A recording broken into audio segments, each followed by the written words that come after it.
Hi dears, welcome back to Anvi moonlight channel. நம்ம லைஃப்பில் நம்ம தெரிஞ்சிக்க வேண்டிய விஷயத்தில் முக்கியமான ஒன்று தான் கிராட்டிடியூட். அதை பற்றி தான் இன்றைக்கி நம்ம ஸ்டோரியாக பார்க்க போகிறோம். இந்த உலகத்தில் நம்ம எல்லாருக்கும் ஒரு நேரத்தில் கஷ்டம்னு ஒன்று வந்திருக்கும். அப்போது யாராவது ஒருத்தங்க நம்ம கேட்காமலேயே நம்ம எக்ஸ்பெக்ட் பண்ணாத ஒரு சிறு உதவி பண்ணியிருப்பாங்க. அந்த உதவி அப்போ ஒரு சின்ன உதவி மாதிரி நமக்கு தெரியும், ஆனால் அது நம்ம லைஃப்பில் ஒரு பெரிய மாற்றத்தை நமக்கு தந்திருக்கும். ஆனால் இப்போ கேள்வி என்னன்னா, நம்ம அந்த உதவியை மறந்துட்டோமா, இல்லை நினச்சிக்கிட்டே அந்த நன்றியை சரியான சமயத்தில் அவங்களுக்கு திருப்பி செஞ்சோமான்றது தான். திருக்குறள் சீரீஸில் நாம் பார்க்க போகிற ஸ்டோரியோட டைட்டில் நன்றி மறக்காத மனிதன். அருணுன்னு ஒரு பையன் அவனோட டிகிரி முடித்த கையோட அவனோட வில்லேஜ்லேருந்து சிட்டிக்கு புதுசாக வேலை தேடி வரான். வேலை தேடி எப்படியாச்சும் அவனோட கமிட்மெண்ட்ஸ் எல்லாம் ஃபுல்ஃபில் பண்ணணுன்றது தான் அவனோட ஒரே எய்ம்.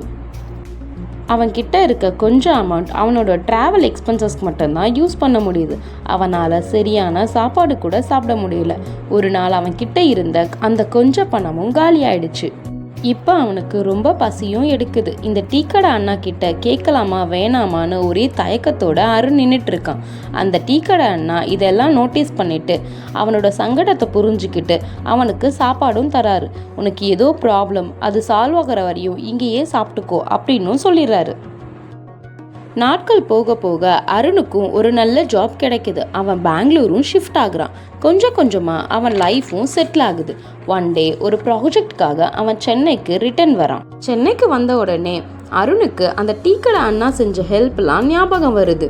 அவரை கண்டிப்பாக இன்னைக்கு மீட் பண்ணணும் அப்படின்னு அருண் நினைக்கிறான். அந்த டீ கடைக்கு அருணும் போகிறான். அந்த டீ கடை அண்ணா அங்கே இருக்கவங்க கிட்ட, இதுக்கு மேலே இந்த டீ கடையை என்னால் டெவலப் பண்ண முடியாது, என்கிட்ட ஃபினான்ஸும் இல்லை, நான் இந்த டீ கடையை சீக்கிரமே க்ளோஸ் பண்ண போகிறேன் அப்படின்னு பேசிக்கிட்டு இருக்காரு.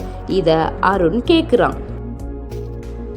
அருணுக்கு இப்போ ஒரு எண்ணம் வருது. அவனுக்கு ஹெல்ப் பண்ண டீ கடை அண்ணாக்கு இப்போ ஃபினான்ஷியலாகவும் மாரல் சப்போர்ட்டாகவும் நம்ம தான் இருக்கணும் அப்படின்னு இந்த டீ கடையை டெவலப் பண்ணுறதுக்கு அருண் ஹெல்ப் பண்ணுறான். டீக்கடை அண்ணா அன்னைக்கு அருணுக்கு யோசிக்காம செஞ்ச உதவி இப்ப அருண் மூலமாவே அவருக்கு நன்றி உணர்வோட திரும்பி வந்திருக்கு.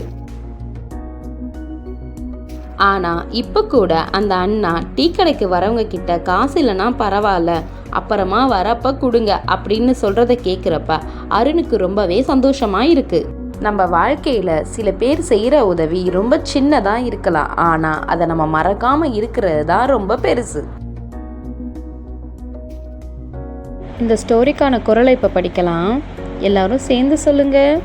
செய்யாமல் செய்த உதவிக்கு வையகமும் வானகமும் ஆற்றல் அரிது. இப்போ டீக்கடை அண்ணாவும் ரொம்ப சந்தோஷமா இருக்காரு. அருணும் ரொம்ப மன நிம்மதியோட இருக்கான். ஸோ உங்களுக்கு யாராச்சும் இப்படி கஷ்டமான சுச்சுவேஷனில் ஹெல்ப் பண்ணியிருந்தா அவங்களுக்கு இந்த ஸ்டோரியை ஷேர் பண்ணி டெடிகேட் பண்ணுங்கள் friends. Bye. For more interesting stories Anvi's moonlight சேனலை சப்ஸ்கிரைப் பண்ணுங்கள்.